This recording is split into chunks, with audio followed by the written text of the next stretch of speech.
Studi Pendidikan Bahasa Indonesia STKIP PGRI Trenggalek. Dalam video pembelajaran ini, saya akan memberikan materi tentang fabel untuk kelas 7 semester 2. Tujuan mempelajari fabel ada 4 ya anak-anak. Yang pertama, kalian mampu menyimpulkan ciri dan unsur fabel dalam fabel yang didengar atau dibaca. Yang kedua, kalian mampu mendaftar kata atau kalimat sebagai ciri cerita fabel yang kalian baca atau kalian dengar.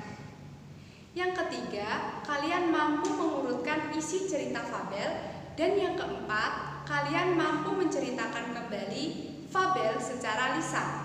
Nah, sekarang manfaatnya setelah kalian mempelajari fabel ada 3. Yang pertama, kalian akan mampu mengembangkan imajinasi. Yang kedua, mendapatkan pesan moral yang berguna bagi kehidupan. Dan yang ketiga, mampu meningkatkan kebiasaan membaca kalian. Saya akan menampilkan suatu gambar. Silakan kalian cermati, kira-kira ini gambar apa ya anak-anak? Ada yang tahu? Iya benar, gambar buku cerita Kancil Mencuri Timun. Pasti kalian sudah pernah kan membaca atau mendengar cerita Kancil Mencuri Timun? Cerita Kancil Mencuri Timun ini merupakan salah satu contoh dari cerita fabel anak-anak. Nah, fabel inilah yang akan kita pelajari dalam video pembelajaran kita kali ini. Nah, untuk mempelajari fabel ini lebih lanjut, saya akan menampilkan satu video. Video ini adalah fabel berjudul Semut dan Belalang. Silahkan kalian perhatikan baik-baik. Nanti setelah ini kita akan menganalisis ciri dan unsurnya. Silahkan menyimak anak-anak.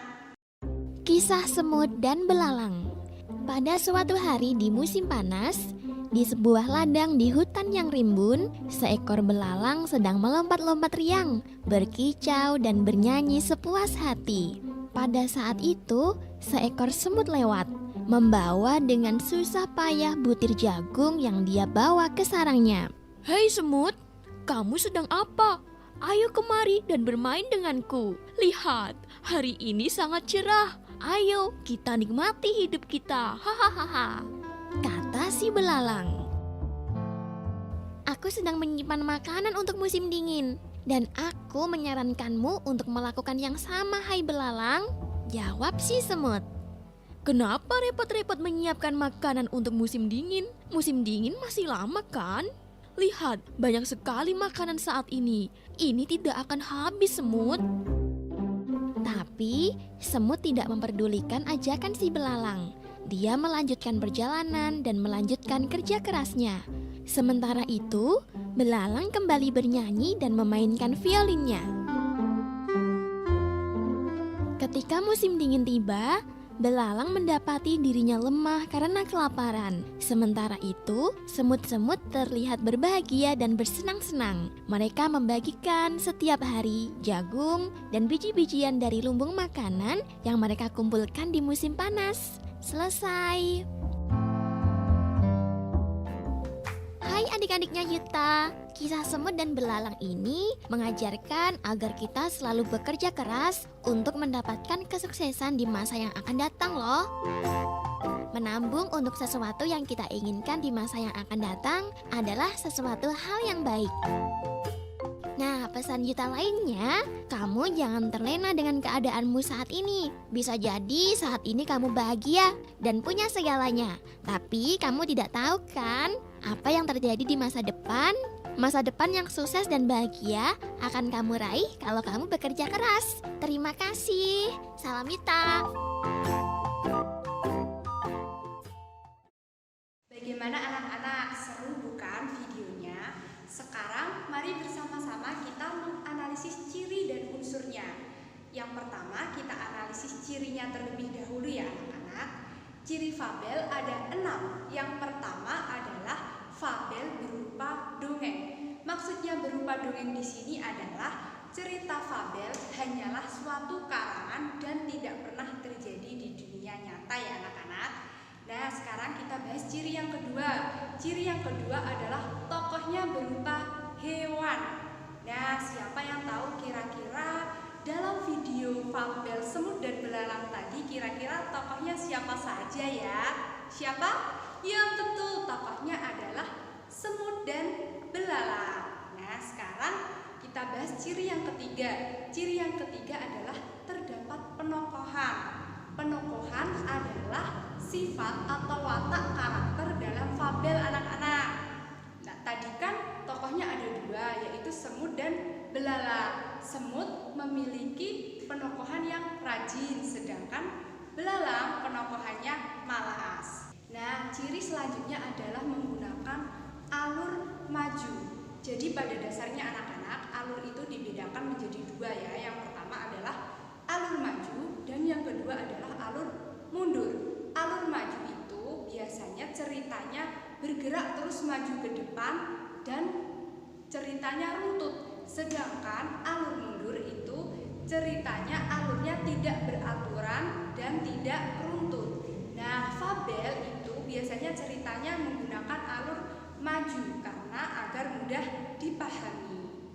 Yang kelima adalah menggunakan latar tempat alam, misalkan di sungai, di sawah, di hutan, dan lain-lain. Hayo, siapa yang tahu kira-kira dalam video fabel semut dan belalang tadi tempatnya di mana? Di mana anak-anak? Iya betul, tempatnya di ladang. Terakhir adalah menggunakan dialog langsung. Dialog langsung itu jika dalam teks biasanya ditandai dengan tanda petik di awal dan di akhir kalimat. Dalam video fabel semut dan belalang tadi, kalimat langsungnya ditandai dengan diucapkan langsung oleh tokohnya, yaitu diucapkan langsung oleh semut dan belalang ya anak-anak.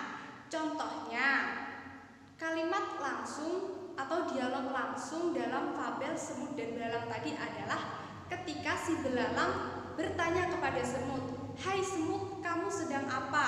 Nah, itu disebut dialog langsung ya anak-anak karena langsung diucapkan oleh belalang. Bagaimana anak-anak sekarang sudah paham kan tentang ciri dalam fabel?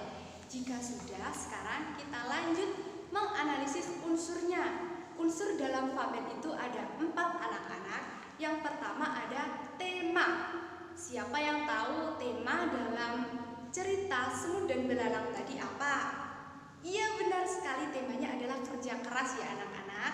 Kemudian unsur yang kedua ada tokoh dan penokohan.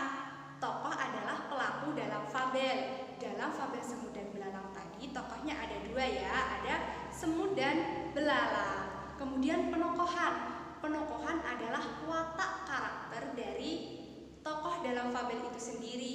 Biasanya dibedakan menjadi 2, yaitu penokohan antagonis dan protagonis.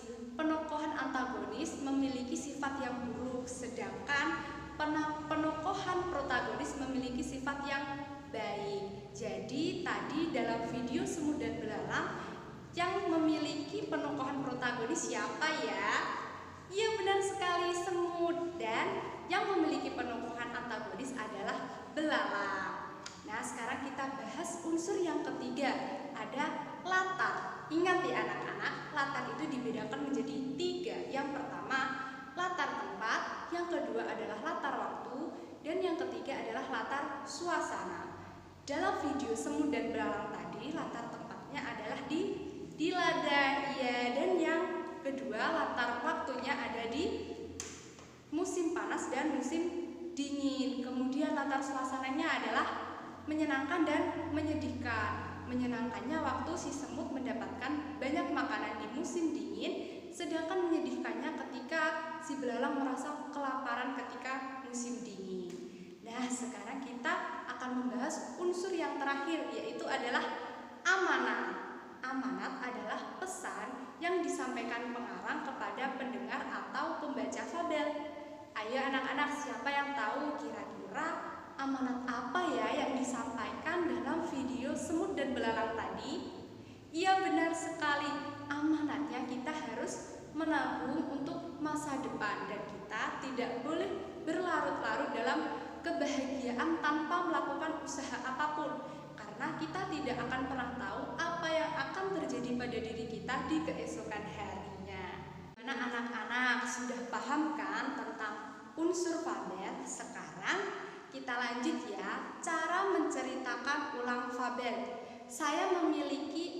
langkah untuk menceritakan ulang fabel anak-anak.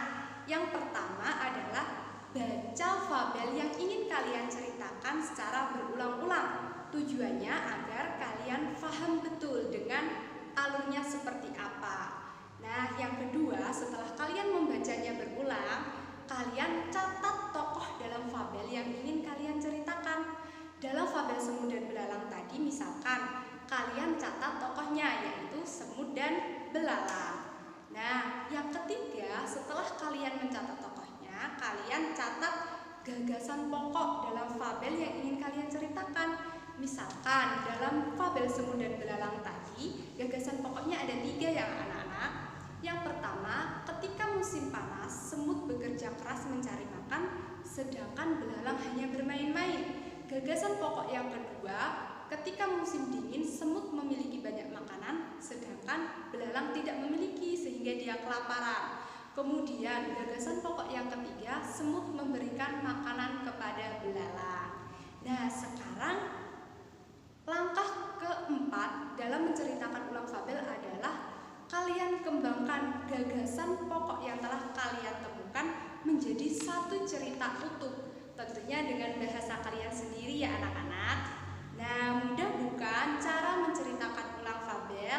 Kalian pasti bisa. Sudah paham? Sekarang marilah kita simpulkan pembelajaran kita dalam video pembelajaran kita kali ini. Tadi kita telah belajar apa saja anak-anak? Kita telah mempelajari 3 hal. Yang pertama, ciri fabel. Yang kedua, unsur fabel. Dan yang ketiga adalah menceritakan ulang fabel. Tadi ciri-ciri fabel ada berapa? Iya, ada 6. Yang pertama adalah berupa dongeng. Yang kedua adalah menggunakan tokoh hewan. Yang ketiga, terdapat penokohan. Yang keempat, menggunakan alur maju. Yang kelima ada apa anak-anak? Iya, menggunakan latar tempat alam. Dan yang terakhir menggunakan dialog langsung. Sekarang kita simpulkan unsurnya. Ada berapa tadi? Iya, ada 4. Ada tema, kemudian ada tokoh dan penokohan, kemudian ada latar, dan yang terakhir ada amanah. Sekarang kita simpulkan cara menceritakan ulang fabel. Tadi ada berapa langkah? Iya, ada 4 juga. Yang pertama, membaca secara berulang. Yang kedua, mencatat tokoh. Yang ketiga, mencatat gagasan pokok. Dan yang terakhir adalah mengembangkan gagasan pokok menjadi cerita utuh. Sudah paham kan anak-anak? Jika sudah, sekarang tugasnya silahkan kalian membaca fabel dengan judul Kuda Berkulit Harimau dalam buku Bahasa Indonesia kelas 7 halaman 220 ya anak-anak. Setelah itu kalian analisis ciri dan unsurnya. Pasti sudah bisa kan? Nah, anak-anak baiklah, demikian video pembelajaran dari saya. Jangan lupa tetap belajar di rumah, semangat dan jaga kesehatan. Wassalamualaikum warahmatullahi wabarakatuh.